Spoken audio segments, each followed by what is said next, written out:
आज बात करेंगे अश्नीर ग्रोवर की किताब दोगलापन के बारे में। यार, नाम आपने इस बंदे का सुना होगा, भारत पे को फाउंडर हैं, शार्क टैंक में भी आ चुके हैं। अब इस किताब में कुछ चीज़ें सीखने वाली हैं, प्रैक्टिकल वर्ल्ड में समझने वाली हैं। और जो उन्होंने एज अ मिस्टेक्स अपनी बताई कि मैंने ये गलती की। यार, कहानी ऐसी है कि इस बंदे ने एक कंपनी खोली दो लोगों के साथ मिलकर भारत पे। वो कंपनी ज़ीरो से लेके अभी आज के डेट में करोड़ों की कंपनी, बहुत बड़ी कंपनी बन गई। ठीक है। और जब ये कंपनी इतनी बड़ी बन गई, उसके बाद इस बंदे को उस कंपनी से निकलने जाने पे मजबूर कर दिया गया, उसे और उसकी वाइफ को, जो वो भी इसी कंपनी में, उस कंपनी के इनिशियल डेज में काम करती थी। अब जब ये किताब पढ़ोगे तो एकदम कहानी ऐसा लगेगा, और ये भी लगेगा कि यार इसने इस बंदे को हायर किया है, इसको सीईओ बनाया है, इसके साथ काम करेगा, आगे जाके इसका काटेगा, इसको धोखा देगा, वो लग जाएगा आपको।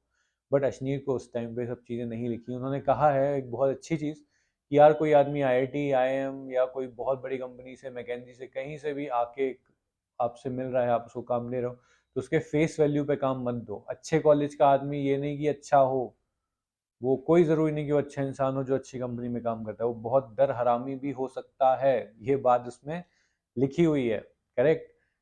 और उन्होंने अपनी सारी हायरिंग मिस्टेक्स लिखी कि भाई ये बंदे को हायर किया तो पहले दिन इतने पैसे मांग रहा था, ईसॉप्स मांग रहा था, बाद में उसने अपनी औकात दिखाई। ठीक है। एक बंदा जो दूसरा को फाउंडर, उससे एक सीख मिलती है कि किसी पे कितना भी एहसान कर दो, किसी पे कितना भी कुछ कर दो, वो आदमी जब उसको अपना फायदा दिखेगा वो आपको लात मारेगा ही। एक को फाउंडर था भारत पे का दूसरा बंदा, उसको अशनीर ने अपने घर में 2 साल तक रखा विदाउट रेंट। ठीक है। एक घर उनका था, फर्निश्ड फ्लैट, विदाउट रेंट 2 साल तक उसको रखा कि भाई वो आराम से रहे। उसकी वाइफ को, इनकी वाइफ ने करोड़ों रुपए का लोन दिया, उसका बिजनेस सेटअप करने में हेल्प की। लगा कि भाई जैसा ये क्या करेगा। और ये सबसे बड़ी उसकी गलत फहमी थी कि उसने ऐसे ऐसे लोग रखे कि एक उनकी वाइफ के फ्रेंड के पापा थे। ठीक है। उनको उसने, वो एसबीआई में पहले काम करे, एसबीआई के चेयरमैन थे, उनको रखा।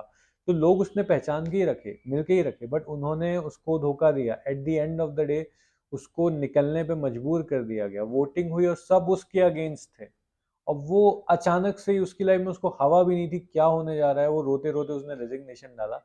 एंड उस सबकी गलती का मतलब उसने ये लिखा कि यार ये पूरी गलती सिर्फ एक रीजन से थी कि मैं थोड़ा सा इमोशनल हो गया। और ये उसके साथ शुरू से हो रहा था। वो ग्रोफर्स ज्वाइन किया, वो उसमें उसका जो बॉस था, अरविंदर करके बंदा था, उसने, इसका दोस्त था आईआईटी का, उसने रख लिया कम पैकेज में, उसने ज्वाइन कर लिया। उसने बोला कि नहीं, जब कंपनी आगे जाएगी तुम भी आगे जाओगे, तुमको पैसे मिलेंगे। वो उसने गलती हो गई। ये फाउंडर्स जो हैं वो पैसे बना रहे हैं, उसको फिर इसकी कोई वैल्यू नहीं है, इसकी सैलरी उतनी ही थी, इसने बढ़ाने को बोली, नहीं बढ़ा पाया, धोखा दिया। फिर उसने पीसी ज्वेलर्स में काम किया और कई लोगों को फ़ोन किया कि भाई मुझे नौकरी दे दो। जो सब साथ वाले दोस्त थे ना, किसी ने कोई हेल्प नहीं की। ठीक है। तो जब भारत पे बना और जिन लोगों पे भरोसा किया उन लोगों ने ही लात मार दिया एंड ऑफ द डे। ये हुआ उसके साथ। और इसका मेजर एक कॉज उसने लिखा है, मुझे तो हंसी आई है पढ़ के। उसने लिखा कि मैं दारू नहीं पीता था, मैं सिगरेट नहीं पीता था, जल्दी सोने चला जाता था, शायद ये रीज़न था कि ये लोग जो बाकी फाउंडर्स हैं वो लोग कहीं ट्रिप में गए, कहीं कोई कॉन्फ्रेंस में गए, तो ये भाई साहब सोने चले गए होटल में, बाकी लोग बैठ के दारू पी रहे हैं, बाकी लोग सिगरेट सुट्टा ब्रेक पे जा रहे हैं। और वहीं से कॉन्स्पिरेसी बनना शुरू हुई है, ऐसा उन्होंने लिखा है इस बुक में। और जिसके तहत उनको निकाला गया कि नायका आईपीओ था, वो उनको खरीदना था, कोटक से फंड्स नहीं मिल रहे थे। फिर फंड मैनेजर की पूरी व्हाट्सअप चैट ही, क्यों उन्होंने उसके साथ मतलब कोटक के साथ सारे रिश्ते तोड़ दिए, क्यों ये हुआ।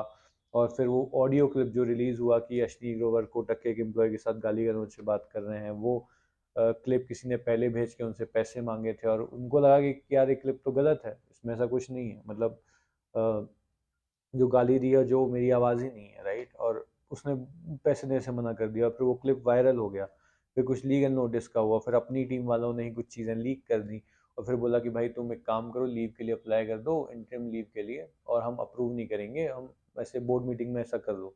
उसने अप्लाई की, उसके लिए अप्रूव हो गई। फिर जब वो वापस जाना चाह रहा था तो सब लोग ने डिसाइड किया कि नहीं, अब तुम रेजिग्नेशन डाल दो। उसकी वाइफ को निकलने पे मजबूर कर दिया। और उसने एक गलती ये भी लिखी कि मेरी वाइफ काबिल थी, वो अच्छे सब काम कर रही थी, मुझे उसको बोर्ड सीट दे देनी चाहिए थी। बट मुझे लगा कि नहीं यार, लोग क्या सोचेंगे, नेपोटिज्म हो जाएगा, ये सब चीज़ें। वो उसने एक गलती लिखी कि यार, अगर कोई इंसान काबिल है ना, भले वो आपका रिश्तेदार है, तो उसको इस चीज़ की सज़ा नहीं मिलनी चाहिए। वो आपका रिश्तेदार है तो आप उसको पोजीशन ना दो।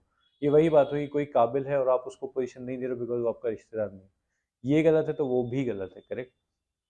तो ये सब चीज़ें आपको देखने मिलेंगी। बुक थोड़ी महंगी है, 500 रुपये की बुक है, बट लेसन्स काफ़ी वैल्यूएबल हैं मैं एक बोलूँगा। और अगर आपको स्टार्टअप करना है या वैसा कुछ आप सोचते हो, कभी शार्क टैंक देख के आपका मूड बन जाता है, तो कुछ कुछ इसमें चीज़ें आपको समझ में आएंगी। फंडिंग कैसे उठाते हैं, सीड राउंड क्या होता है, प्री वैल्यूएशन, पोस्ट वैल्यूएशन कैसे क्या होता है, कुछ कुछ बेसिक नॉलेज तो आपको मिल जाएगा मुंह चलाने के लिए, वो होगा इतना नॉलेज। इन्वेस्टमेंट बैंकिंग की थोड़ी इन्फॉर्मेशन मिलेगी और सीखने को काफ़ी कुछ है। 500 रुपये में फिर सोचूंगा थोड़ा ज़्यादा है, बट हाँ ऑनलाइन बुक आपको शायद सस्ती मिल जाए, या किंडल वर्जन थोड़ा सस्ता मिल जाए, बट पढ़ने लायक ये बुक है, तो प्लीज़ इसको पढ़ो।